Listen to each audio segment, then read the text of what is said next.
Before we begin, take a moment to get comfortable. Let your arms go heavy, your breath slow. And as you listen, feel free to leave a comment sharing what time it is, where you are, and what city or village you're listening from. It's love to know.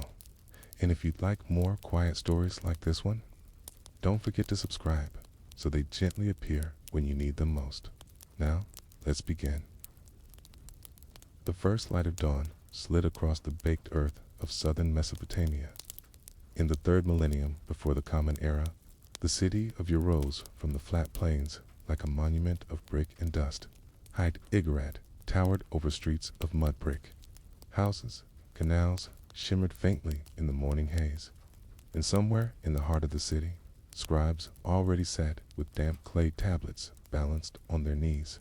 This was the cradle of the first laws, the quiet, deliberate beginning of something that would one day govern empires, kingdoms, and nations far beyond the Tigris and Euphrates.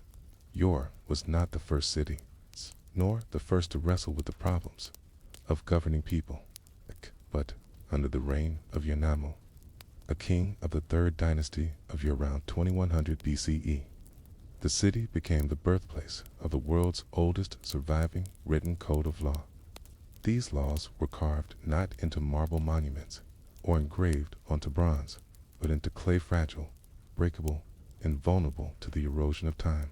Yet, within those tablets, an entirely new way of structuring society was taking shape.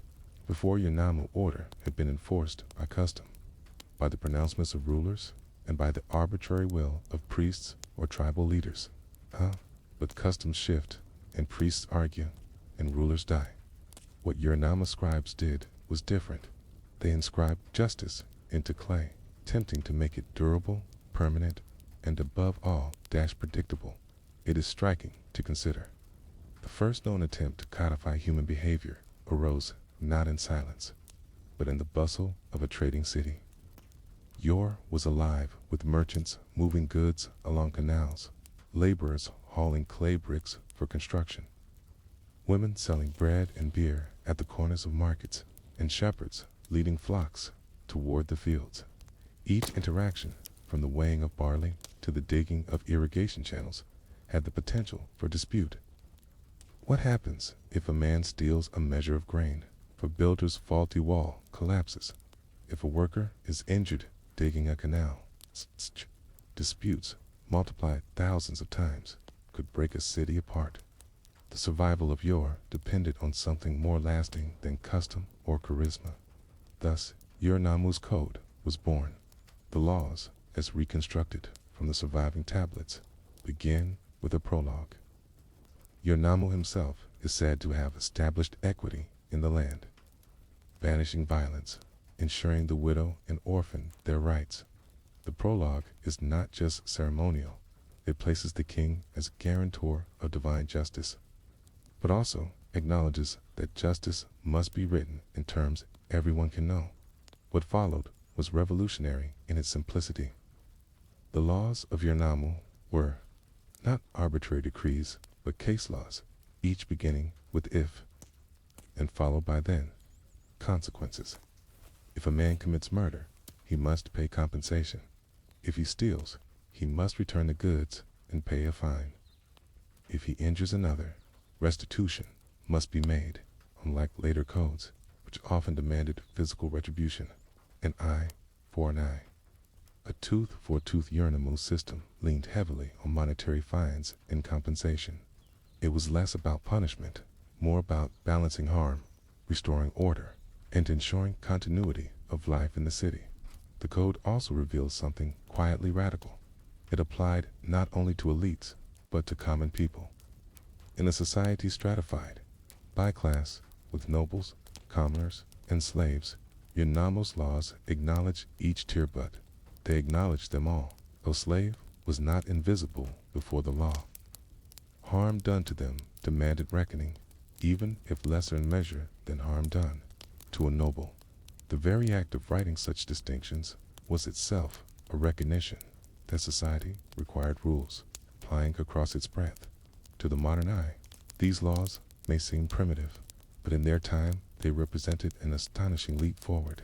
They created the concept that wrongdoing was not merely a private matter between two quarreling families, but an offense to the city's order and affair to be handled by courts, scribes, and governors in the king's name. The clay tablets that carried these words were not large, nor were they grand. Some fit easily in the palm of a hand, their wedge-shaped cuneiform characters pressed into damp clay with a reed stylus. To us, they look fragile, like cracked puzzle pieces, but in their age, they carried the weight of justice. They were passed to scribes who trained in temple schools, memorizing signs, learning the formulas of law. A young scribe might copy the same case again and again until his hand could form the wedges in perfect rhythm. If a man divorces his wife, he must pay her silver. If a slave marries a free woman, their children are free. These small phrases, etched over and over, were the pulse of a city learning how to bind itself together. Urnimo's death, like all rulers, was inevitable, but the code bore his name long after he fell in battle and was replaced by his successors. The laws lingered in the clay tablets. Some were tucked into archives, others discarded into rubbish heaps. Few were sealed into temple deposits, placed in walls or foundations as offerings to the gods.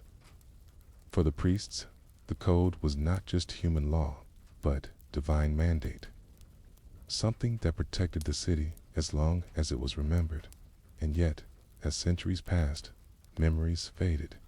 Ur itself would one day fall, its walls breached, its ziggurat crumbling into ruin. The code, revolutionary, practical, quietly humane, would vanish into the earth with the broken bricks of the city. For 3,000 years, no one would know. Its words, other codes, other rulers would rise in its place. The memory of Yunamu's clay tablets, once the bedrock of law, would crumble into silence. But in this moment, the dawn of Rittenlatha, city of yore, was alive, and its people lived under rules that sought to bind chaos with words pressed into clay. It is here, in this fragile beginning, that the story of the world's oldest law code begins, a story of dust, God Chile, justice, and memory waiting to be buried. It is easy to forget, lying in the calm of the present, that laws once did not exist. Before clay tablets, before inscriptions, before the sharp stylus of a scribe pressed marks into wet earth, order was enforced by memory, by tradition, and by the authority of chiefs or priests. Yet there came a moment when people decided that memory was no longer enough. In the fertile lands of Mesopotamia, where fields were fed by the Tigris and Euphrates, the world's first codes of law were born not in parchment, not in paper, but in clay. The law code most often remembered today is that of Hammurabi. It's carved into basalt around 1754 BCE, but older still and stranger was the law code of Yunamu, ruler of the city of Ur, written more than 400 years earlier. The laws of Yunamu, etched on fragile clay, spoke of justice, punishment, and order. They offered glimpses of a world where theft, violence, and adultery required measured penalties, not arbitrary vengeance. It was not the first time rulers imposed order, but it was perhaps the first attempt to write that order in enduring form. The words that survive are fragmentary, scattered across broken tablets. Yet, they tell us something astonishing, that over 4,000 years ago, people were already asking the same questions we ask today. What is fair? How should one human answer to another? And how should punishment weigh against crime? But if the laws of Yunamu were so vital, why then did they vanish? For 3,000 years, they slipped from memory. Not even the scribes of later kings spoke of them. The words remained buried, trapped in the earth of Mesopotamia, till accident and archaeology brought them back. The disappearance of the earliest known law code is not just a puzzle of archaeology. It is also a window into the fragility of memory, and how entire civilizations can forget what once seemed eternal. The question then is not just why did they disappear, but how does memory itself vanish across millennia? Asterisk clay is a curious thing. When left in the open, it crumbles, softens, and dissolves back into mud. When fired by accident or by design, it hardens into permanence. The law code of Yanamu was written on clay tablets, some baked in kilns, others dried in the sun. Yet even the baked ones were fragile. They could be broken by a careless hand, shattered in war, or discarded when their usefulness had ended. In Mesopotamia, writing was not designed for eternity, was meant for the present. Scribes kept records of grain harvests, temple offerings, debts, contracts, and laws, but only a handful of these were ever copied. The rest lived as long as their clay survived. And clay, though resilient in certain conditions, could easily disappear if buried under flood silt, burned in conquest, or used as building rubble. The memory of Yanamu's code faded, not just because of the fragility of its tablets, but also because kings who followed had little reason to preserve it. Each new ruler sought legitimacy by presenting his own laws, his own decrees, his own vision of justice. By the time Hammurabi carved his code into black stone centuries later, the laws of Yanamu were already forgotten. Hammurabi wanted his words to last forever. His stele was displayed publicly, monumental, a declaration in stone. Yanamu's code, by contrast, remained hidden in clay tablets stored in archives that no longer survived. There is also the matter of war. Ur itself fell. Cities of Mesopotamia were conquered, burned, and rebuilt upon their ruins. Each generation buried the remains of the last. Layers of forgotten life pressed down upon one another until even the words of kings disappeared. It had once seemed like the eternal order of society became lost in the soil for 3,000 years.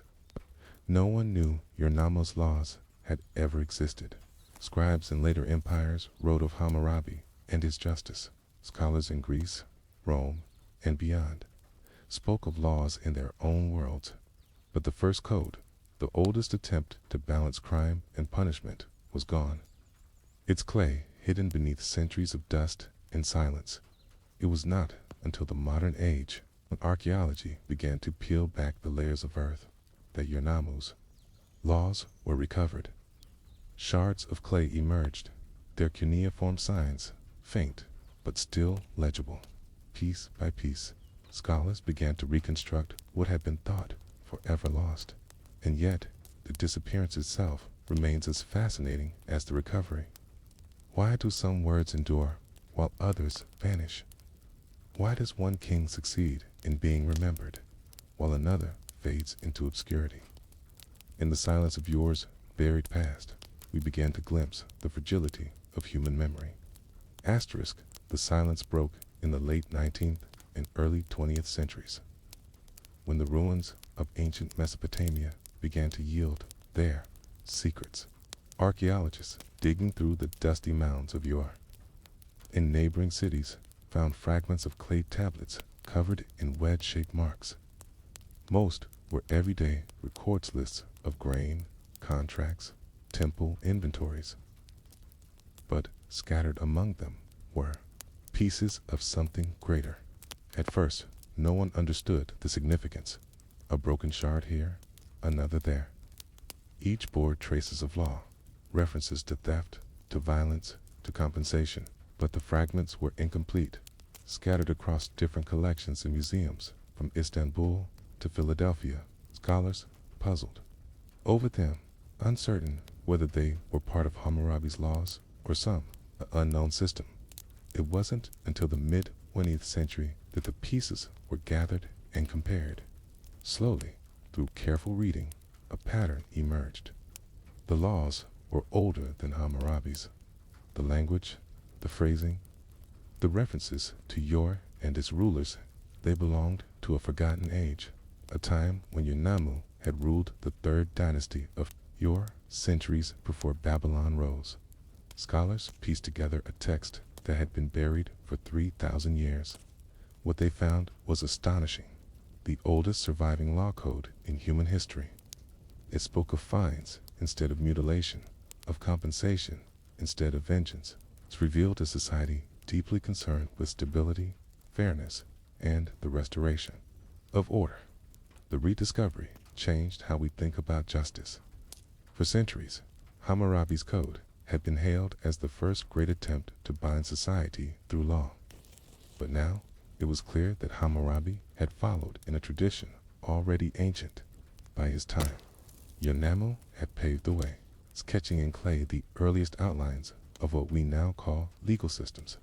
Even more striking was the reminder of how easily memory can vanish.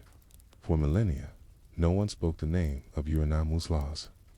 They were gone, erased by conquest, by time, by the indifference of those who came after.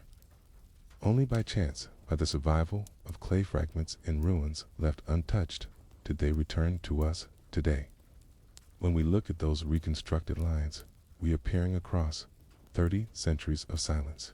The words of a king who believed in balance and order speak once more, faint but clear, reminding us that even the most fragile records can outlast empires if they find a way to hide beneath the earth. And yet, we must ask, how many other voices remain buried still, waiting for rediscovery, or perhaps lost forever to the river of time? In the heart of Mesopotamia, amid the marshes and rivers of the Fertile Crescent, stood the city of yore. To walk its streets during the reign of Yernamu was to see the brilliance of a society at its peak. The ziggurat towered above the city like a mountain of baked brick, its steps climbing toward the heavens. Canals laced through the settlements, feeding fields of barley and date palms. Merchants bustled in the markets, priests performed rituals at shrines, scribes etched records into damp clay. But beneath this prosperity lay an unsteady foundation. Yer was a city of great wealth, and with wealth came conflict. Merchants quarreled over shipments, farmers fought over canals and irrigation rights, laborers complained of unfair wages, theft was common, brawls broke out in the taverns, and sometimes blood feuds between families could spill into the streets. A city so vast and complex could not endure without system to resolve its disputes. It was this challenge that gave rise to the oldest law code in human history. Yernamu, king of the third dynasty of Ur, understood that prosperity was fragile. He had inherited a kingdom that had survived wars and famines. To secure it, he needed more than soldiers or walls. He needed order, a system of justice that would bind the city together and prevent the small conflicts of daily life from erupting into chaos. And so, the king turned to his scribes and priests. Together, they inscribed a code of laws, not on perishable parchment, but on clay, meant to endure as long as the city itself. This was no list of divine commandments thundered from a mountain. It was practical, human, and rooted in the reality of urban life. The laws were simple in their expression. If a man broke another man's bone, he paid silver. If someone stole from a farmer's field, he paid restitution. If a wife abandoned her husband, there were fines and contracts to settle the matter. The punishments did not reach for cruelty or spectacle. They sought instead to restore balance, to keep society functioning. What made these laws remarkable was not only their age, but their tone. They reflected a belief that disputes could be mended, that wrongs could be compensated, and that harmony could be restored through measured responses. Unlike later codes that leaned heavily on retribution and violence, Yernamu's laws were rooted in fairness and economic exchange. They revealed a city that valued stability over vengeance. For the people of Ur, these laws became the invisible framework of daily life. A farmer could take a grievance to a judge and expect compensation rather than revenge. A merchant could rely on written contracts and know that the king's courts would uphold them. Even the lowest laborer could, at least in theory, appeal. to the laws of Yor for justice. This was the quiet revolution of Yornamu's code. It turned chaos into order, not by the sword, but by the word, jed and clay, pressed into permanence, shaping a city that believed law could bind men together as surely as walls protected them from enemies. Yet, this fragile balance, like so much else in Mesopotamia, would not last forever. Asterisk, the code of Yornamu. Once pressed into damp clay by careful hands, carried with it the weight of authority. Each wedge-shaped impression was more than a mark. It was a promise that the disputes of daily life would no longer be left to violence, vengeance, or whim. In those neat lines of cuneiform, order took on a shape that could be seen, touched, and read aloud in courts and marketplaces.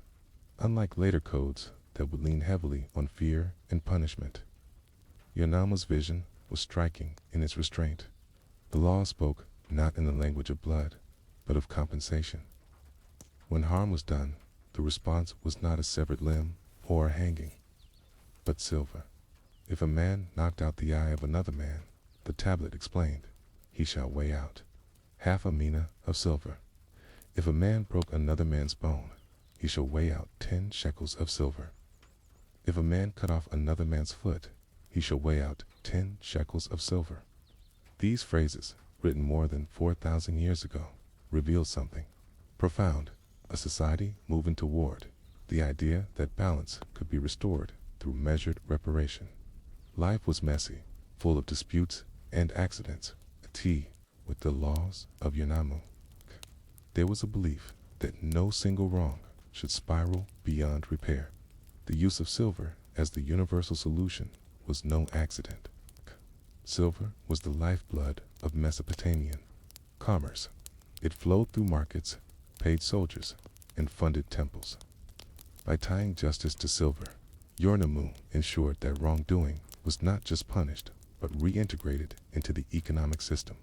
The fine for a broken bone did not merely penalize, kept commerce moving, allowed families to be compensated, and prevented feuds from growing into wars. Even the language of the laws carried a sense of calm rationality. They did not thunder with threats from the gods or invoked divine wrath upon wrongdoers. Instead, they read like instructions for keeping the city steady, as though the scribes and king had stepped outside the chaos of human passion and written down a guide for its containment. And yet, these laws also revealed the divisions of society. They were not blind to class or hierarchy. If a free man wronged another free man, the penalties were steep. But if harm came to a slave, the punishments were lighter, the compensation smaller. Justice was not equal in your writ, was a reflection of a world where rank, wealth, and birth determined the worth of an individual's body. Still, the existence of such laws was a leap forward. Before Yornamu, disputes were settled through kinship feuds, divine appeals, or sheer violence. Now, for the first time in recorded history, there was a written framework of system that could outlive its authors, endure beyond the reign of a king, and give shape to justice. The tablets that carried these laws were not grand monuments like later codes carved into stone. They were practical, small, portable, written to be used in courtrooms and archives, not to impress foreign emissaries or glorify rulers. They were tools for judges and scribes, meant to guide daily practice rather than inspire awe. And for time, they worked. The city thrived, the ziggurat rose higher, and life under Yornamu and his successors was marked by stability. The laws of silver and clay served as the invisible scaffolding of Mesopotamian life, a quiet testament to humanity's first attempt to tame its own chaos with the permanence of words. But permanence is always an illusion. Clay may be harder than memory, but time is harder still. Soon, the laws that once shaped your would themselves be buried by conquest, by neglect, and by the endless shifting sands of Mesopotamia. Asterisk, Yornamu was not the first to wield power in Mesopotamia, nor was he the last. But what made him different was the way he sought to shape power, not with the sharp edge of a sword alone, but with words pressed into clay. He ruled a world where chaos was never far away. Rival city-states pressed against the borders, nomads harried trade routes, and floods from the Euphrates threatened the fields that fed his people. The city of yore had known greatness before, but it had also known collapse, ruin, and the loss of all stability. To hold power in such a place was to fight every day against the return of disorder. Yunamu understood this well. Its reign, beginning around 2112 BCE, was marked not just by military strength, but by the careful weaving of a new social fabric. He raised temples, restored canals, and brought tribute flowing into Europe from conquered lands. But perhaps more importantly, he gave his people a new covenant of order, the law code that bore his name. The very act of writing the laws was a kind of proclamation. Kings had long spoken of justice, but words in the air vanish with the wind. By pressing justice into clay, Yunamu made his rule something that could endure. He was not simply a conqueror. He was a lawgiver, a protector who promised that life in yore would not be ruled by whim or violence, but by rules that all could see to later ages. This will become a central image of kingship, the ruler as the giver of justice, the shepherd of his people. But for Yunamu, it was something new. He was not inventing the rules and customs had existed since humanity's first gatherings, but he was shaping law into a permanent record, one that could outlive him, and perhaps he knew he would need such permanence. His own reign was short, cut down by war. The details of his death are lost, but ancient sources whisper of battlefields and defeat. The great lawgiver did not end his days in peace. His son Shogi took the throne, inheriting not only the empire, but the fragile project of order his father had begun. Shogi expanded upon his father's legacy, strengthening the empire and ensuring that the laws of Yunamu did not vanish immediately with the man who wrote them. For decades, the Sumerian Renaissance flourished. Temples grew taller, trade routes stretched farther, and scribes continued to copy the tablets that bore the first written code of laws. But empire is always temporary. What Yunamu built, what Shogi preserved, would not last forever. Pressed into clay, the words endured longer than most men's memories. Yet the tablets were fragile. They could be broken, lost, or buried, and as new kings rose with their own visions of power, as new empires demanded their own proclamations, the quiet laws of Yunamu began to fade into the dust. For 3,000 years, they would vanish from human knowledge. Only when archaeologists dug deep into the sands of Mesopotamia would the king's promise of order rise again. The wedge-shaped marks, still clear after millennia underground, it is a reminder that even the greatest attempts to fix order against the chaos of time are, themselves, vulnerable to it. In the heart of ancient yore, the ziggurat rose like a mountain of clay and stone, its steep stairways pulling the gaze upward toward the heavens. For the people who lived in its shadow, it was more than architecture. It was the axis of their world, the meeting place of gods and men, and within its courts, near its altars and temple rooms, the first law code of Yunamu was likely proclaimed. To imagine those laws without their setting is to miss their meaning. Law in Mesopotamia was not a purely secular matter, not a set of abstract rules for the marketplace or the street. It was sacred, woven into the structure of the temple as much as into the structure of the state. Sumerian ruler was not only a king, he was the steward of the gods' order, their representative on earth. The ziggurat made that claim visible. Its stacked terraces, its bright baked bricks, its shrine at the Samatau declared that the gods had a place on earth, and that men had access to them only through their chosen king. For Yunamu, tying his laws to this sacred space was no accident. By issuing decrees in the name of Nena, the moon god of yore, he he wrapped his laws in divine authority. Archaeologists, who sifted the ruins of Ur centuries later, found traces of this intertwining of law and religion. Foundation tablets inscribed with dedications to the gods mention the king's justice as part of his piety. Okay? The law code itself begins with a prologue invoking divine favor. Yornamu did not simply make laws. He carried out the will of the gods. The laws, then, were not just instructions. They were offerings, rituals of order. A fine for breaking a bone, a payment for theft, a protection for widows and orphans. These were not only civic measures. They were seen as keeping balance in a world where imbalance was always near, where famine or flood, war or disease could tear apart human life. And yet, the ziggurat itself tells us something else. Even sacred stones can crumble. The temple was rebuilt and restored by later kings, its bricks relaid, its walls renewed, but each restoration also erased.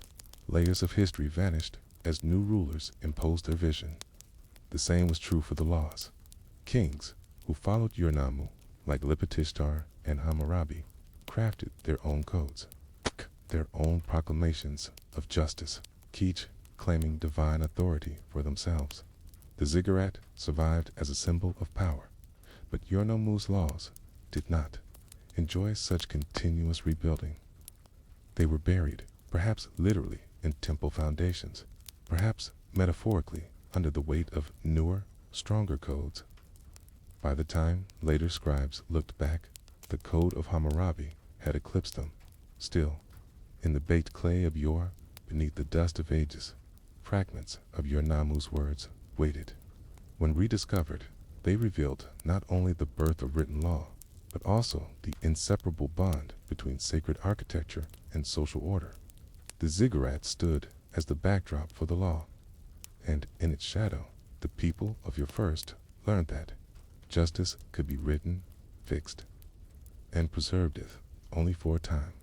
Asterisk, for more than 3,000 years, the words of Yornamu lay silent. The great ziggurat of Ur crumbled into a hill of mud and broken brick, its temple long abandoned, its priests forgotten. The river shifted its course, the city declined, and the wind carried away even the memory of the man who had once called himself King of Sumer in the KKAD. It was not until the 19th century that his voice returned, carried not by myth, but by clay. Archaeologists, many of them driven by the hunger for fame, others by the quiet patience of scholarship, began to dig in Mesopotamia. They arrived with little more than sketchbooks, shovels, and the determination to peel back the soil of millennia. In the ruins of Nippur and Ur, they found what the ancients themselves had left behind: tablets, thousands upon thousands of small, unassuming blocks of clay, inscribed with wedge-shaped signs. To the eye of a passerby, they looked like nothing more than debris, useless fragments scattered by time. But to those who could learn the language of the wedges de cuneiform script, they were a library of the world's first civilization. Among them, almost by accident, were the broken remains of Yornamu's laws. They did not emerge as a single, intact code, neatly preserved. Instead, they surfaced in pieces, one tablet here, another far away. A fragment discovered in the ruins of one city, another tucked into a museum collection in Istanbul or Philadelphia. Each shard contained a handful of lines, sometimes damaged, sometimes clear, each waiting to be read. It took decades of comparison, reconstruction, and scholarship for the pieces to come together. A law that mentioned compensation for injury appeared on one fragment. Another spoke of fines for theft. Still another began with a prologue that invoked the god's authority. Scholars, painstakingly aligning these fragments like parts of a puzzle, realized that they were looking at something extraordinary. A law code older than Hammurabi's, older even than Lipitiktar's. The rediscovery was not just about finding old rules, it was about uncovering an entire worldview. On these fragile slabs of clay, the concerns of an ancient people re-emerged: fairness in trade, protection of the vulnerable, the king's duty to establish order. They showed that justice was not an abstract concept, and Mesopotamia was measured, counted for, and enforced through a system that predated many of the great empires of history. And yet, the rediscovery raised as many questions as it answered. Why had these tablets survived at all? Were they deliberately preserved by scribes? Or had they been tossed aside as rubbish, only to be entombed by accident under centuries of mud? Why were the laws forgotten while Hammurabi's endured in memory and legend? What is certain is this: without the rediscovery of clay, we might never have known that Ur-Nammu had given the world its first written laws. His code could have remained buried forever, a lost experiment in order and justice. But clay, as fragile as it seems, does not burn, does not rot. It holds memory better than parchment, better even than stone. And when the earth yielded up its secrets, the world was reminded that the roots of law stretched deeper into time than anyone had imagined. Asterisk. When scholars finally pieced together the fragments of Ur-Nammu's code, they were not only looking at clay, they were staring directly into the logic of a society that had vanished for 3,000 years. The wedges, once mere scratches, began to whisper of order, of crime, of punishment, of what it meant to live in a city where the king was both ruler and judge. The very first lines of the prologue spoke with pride. Ur-Nammu declared that he had been chosen by the gods to establish justice in the land, to banish malice and violence, and to ensure that the strong did not oppress the weak. It was not just law, it was ideology. The king justified his rule not by wealth or conquest alone, but by the promise of fairness.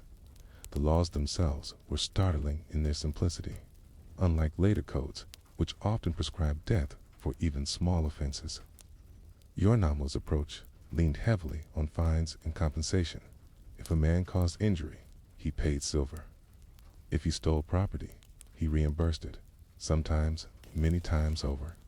If he harmed another's reputation, the punishment was not the gallows, but restitution.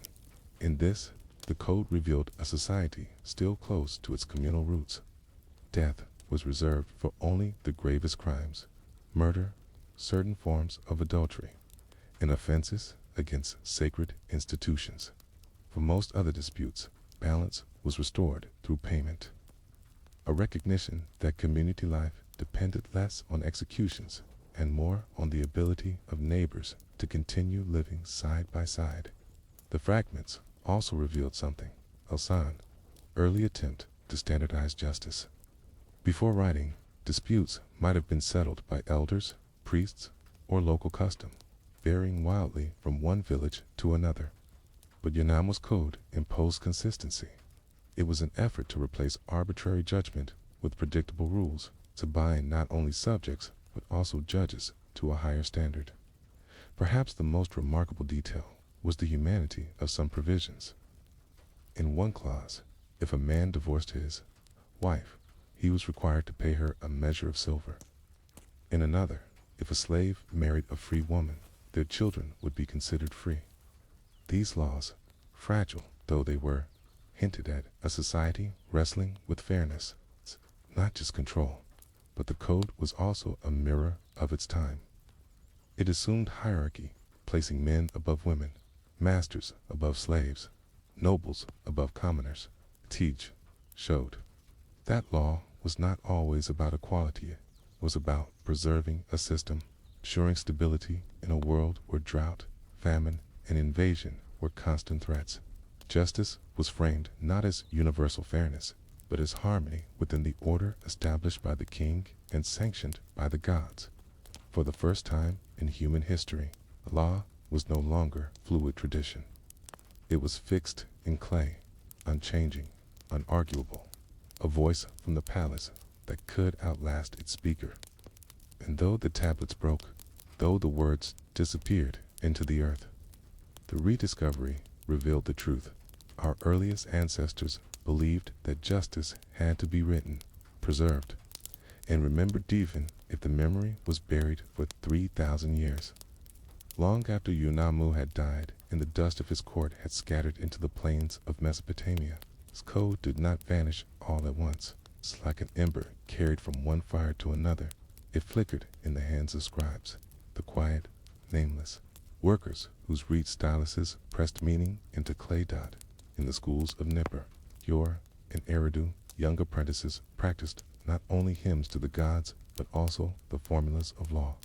They copied decrees, memorized verdicts, and imitated the style of royal inscriptions.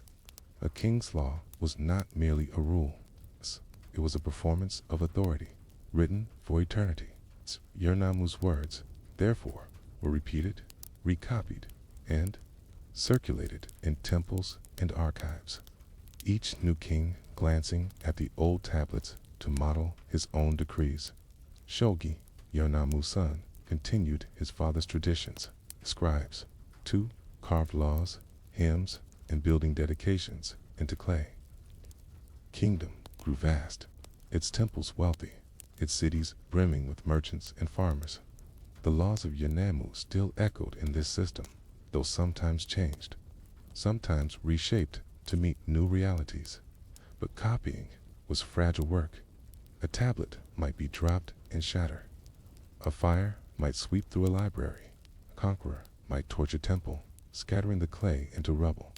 Every copy was a gamble with time, and scribes knew that one misgeneration of copying could erase even the most powerful king's voice. And so, alongside the laws themselves, there grew a culture of preservation. Some scribes buried tablets. In temple foundations, offerings to the gods meant to last as long as the bricks stood. Others stored them in palace archives, sealed in red baskets, labeled carefully with marks that told of kings and years. In those dark storerooms, dusty and silent, the words of Yernamu may have lingered for centuries. Yet memory was fickle. When new kings were Rosamars and Shusen, Bissen, they issued their own decrees, declared their own visions of justice. Each ruler wanted to be remembered as the bringer of order, not merely the heir of his father. And so, older codes became shadows, referenced but not revered. Yernamu's words faded beneath the weight of newer kings' voices. Still, his code survived in fragments, tiny clay witnesses scattered in archives and foundations, waiting in silence while the empire that once gave them breath stumbled toward its collapse. Asterisk, the Sumerian scribes who had so carefully copied Yernamu's words could not have foreseen how fragile their world truly was. To them, the brick cities of Yor and Nippur seemed eternal, their ziggurats towering over the floodplains, their palaces buzzing with officials, merchants, and priests. Yet, beneath the surface, cracks had already begun to spread by the time Ibisen, the last king of Yor, took the throne. The empire was struggling. Famine spread across the southern plains. The barley harvests faltered, salt crept into the irrigated fields, and raiders pressed in from the west. The once great center of Mesopotamian life became brittle. It was in these final days that the archives of Yor, with their countless clay tablets, faced their greatest test. Fires swept through storerooms as cities were attacked when Elamite armies stormed Yor itself. They carried away treasure, prisoners, and royal idols. The conquerors had no reverence for clay tablets inscribed with the laws of kings long dead. To them, such things were meaningless lumps of earth. Palaces burned, libraries crumbled. Shelves of tablets toppled into ash dot, even where scribes tried to preserve their texts. Disaster struck. In some temples, tablets were buried in caches, meant as eternal offerings. Yet earthquakes and floods scattered them into the soil.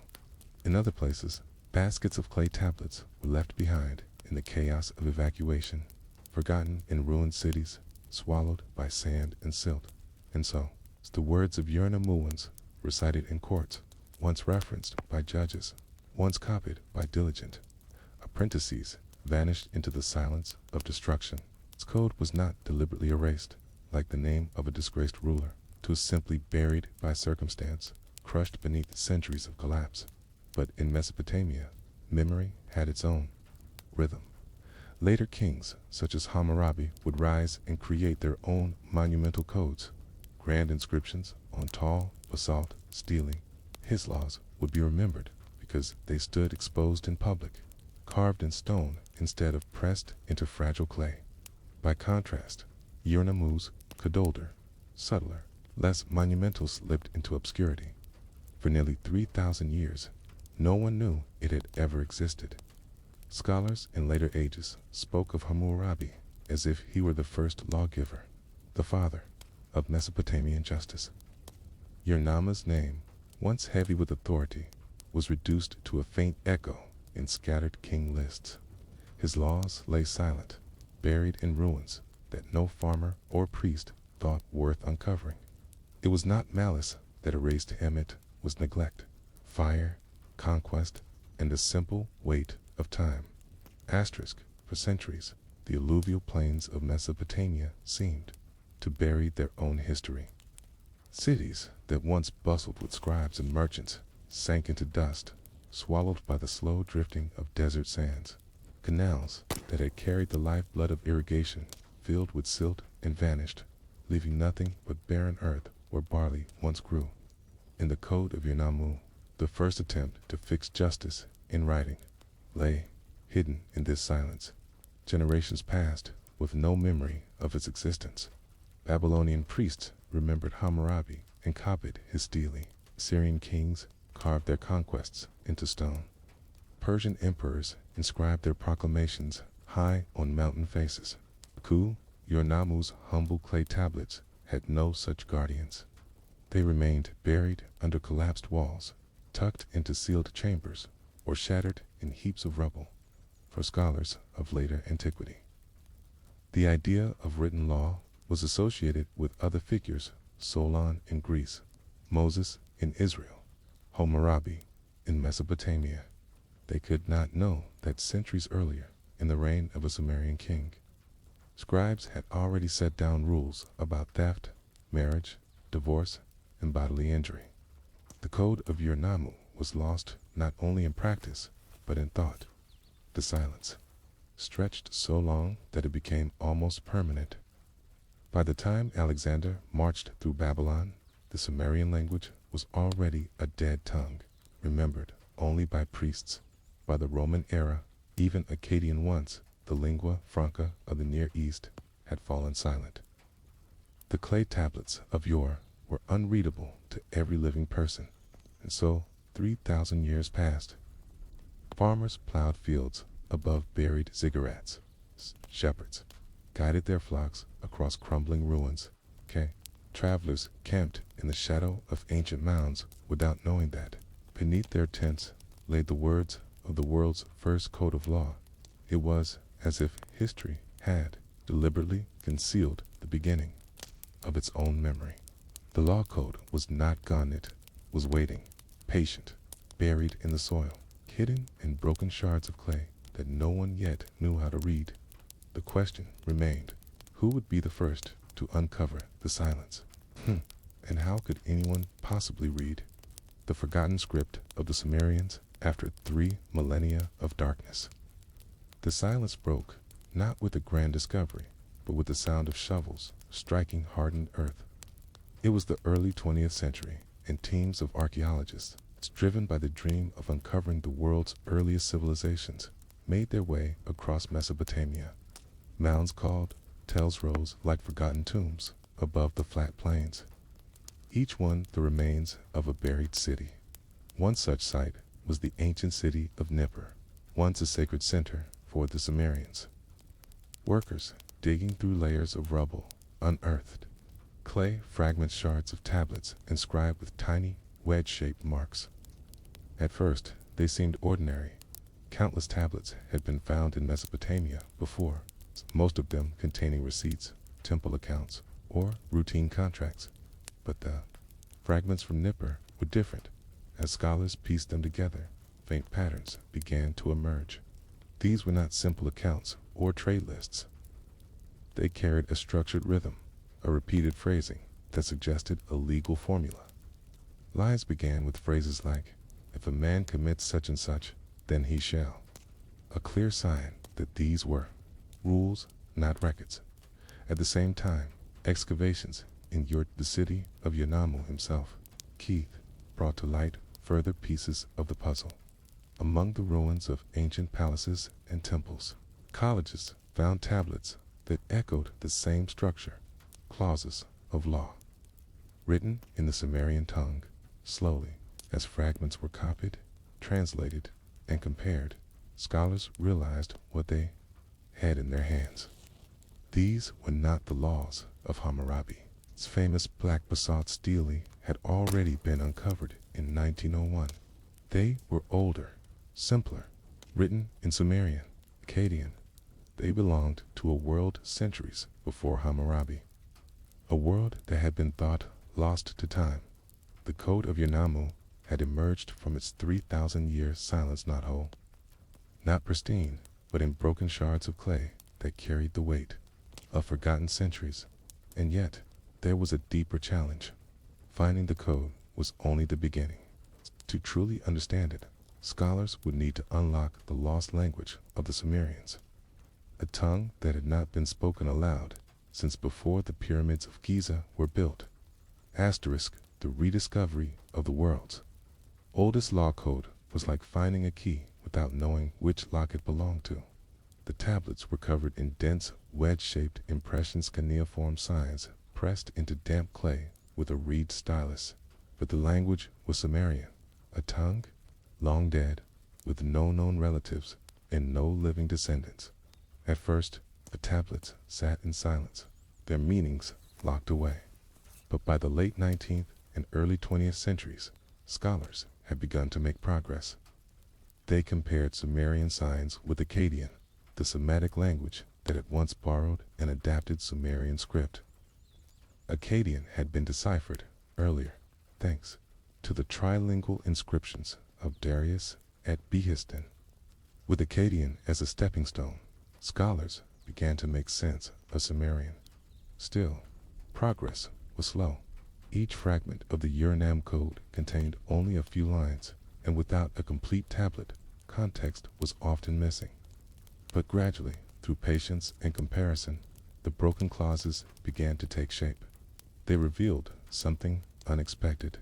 Unlike later Mesopotamian codes, which often prescribed brutal punishments, such as Hammurabi's eye for an eye, justice, the code of Uranam, was less harsh, practical. It leaned toward fines and compensation, rather than bodily mutilation. For example, if a man knocked out another's tooth, he did not lose his own tooth in return. Instead, he paid a fine of silver. If a man injured another, the penalty was not always physical retaliation, but measurable restitution. It reflected a society where order was maintained not only by fear, but by the idea of balance, community restored through payment and settlement. This glimpse into Uranamu's code reshaped how historians saw the evolution of law. It showed that the foundations of justice had been laid, not with blood and revenge, but with compensation, fairness, and the attempt to keep a fragile peace. But the fragments also left questions. Why had this code disappeared for 3,000 years? Why was it not preserved like Hammurabi's stele, carved in enduring stone? Why did a law code so advanced vanish into the earth, forgotten until modern archaeologists brought it to light? The answers to those questions lay buried not only in the tablets themselves, but in the fate of the cities that had once sheltered them. The fragments of the world's oldest law code tell us not only what Uranamu sought to preserve, but also what history itself allowed to survive. Unlike Hammurabi's stele, carved in stone and set up in public places, the code of Yanamu was pressed into clay.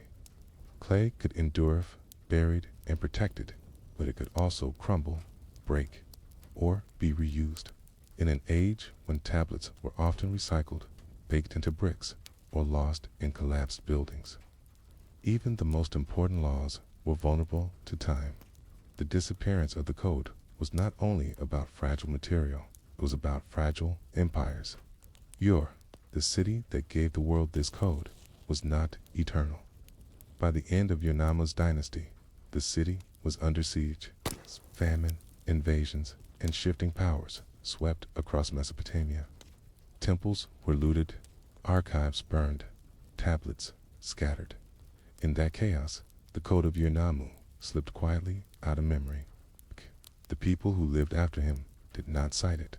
Later, kings created their own law codes, writing their names into history while the first one faded like an echo. And so, for 3 millennia, the code lay buried, forgotten, not only by the world, but by the civilizations that inherited its legacy. Babylon rose, Assyria ruled, Persia spread across continents. Rome built its empire, and still, the code of Yarnamu was silent under the dust of ruined cities. No one knew that the roots of written law stretched so deep. When the fragments were finally unearthed in the 20th century, scholars realized that an entire chapter of human history had been hidden. What had once guided disputes in the streets of yore was now a ghost of words, half broken, struggling to speak again. Even now, we do not possess the full text. Its clauses come to us like whispers, incomplete, suggesting more than they reveal. And perhaps that is the true lesson of its disappearance. Law is meant to be permanent, but history is not kind to permanence. What endures is not always what is most just, most advanced, or most wise. What endures is what chance, destruction, survival allowed the code of Yarnamu re-emerged after 3,000 years. But it returned incomplete, a reminder that even the most powerful civilizations can lose their voice to silence. When fragments finally resurface, they force us to ask, what else remains buried? What other beginnings of law, belief, and order are still waiting under the soil, forgotten until history stirs again?